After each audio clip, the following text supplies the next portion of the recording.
So the other day, me and my transgender girlfriend were, we were relating, and she was showing me pictures on her phone from when she was 5 and she was a little boy. Adorable little boy. I mean, just, blonde hair, blue eyes, and, had a little football. And then a year later, there's another picture, and it's the same blonde-haired, blue-eyed little boy, but he's clutching a dolly and wearing a dress. And she pointed out it was a guy dolly. And then, like, 2 years after that, she was convinced that was just a phase and went back to being just a guy again. And she has some more pictures of her, like, on the football team, and working with power tools. And then after that, there's something went on with her dad, and now, then she started, like, growing her, he started growing, maybe I don't know, but the hair started growing long, and then she grew a mustache and had long hair, and she looked like she had tits, though I'm not sure how.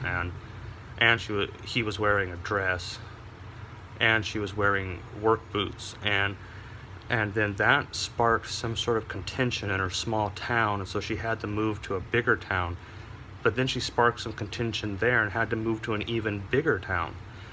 And now, like, she's in LA because, I guess, and, migrated to LA, I guess, and now, like, she's trying to be a star. And, and I was looking at these pictures, and I was just becoming, like, more and more, I guess, she says withdrawn, she says I was becoming withdrawn, and, like, I was like, well, it's new to me, that's all. And she says, well, it's not that new. I mean, surely, well, yeah, it's a little new to me. And then, like, she's like, and she just turned to me and she just said it right out. I don't think you're comfortable in my sexuality. And I said, well, no, I'm comfortable in your sexuality. She says, well, then maybe you're not comfortable in your sexuality. Well, no, I take my sexuality out and I examine it periodically, and it seems to be just fine.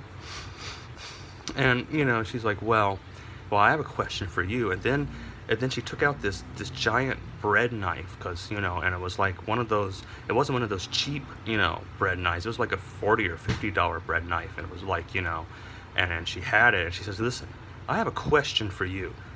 Do you think you could be a man without your dick? And I was like, I bet you couldn't even be a man without your dick. And I was like, well, and that's when the philosopher side of me kicked in and saved the day. And I says, like, well, physically, I don't think I could perform the functions of the male of my species without my penis. But if you're asking if I could uphold my levels of integrity and honor and be an ethical person and stand by my word, even though I don't have one, the answer is yes. And then there was this long moment of silence, and she lowered the bread knife and said, that's the calmest, most rational thing I've ever heard.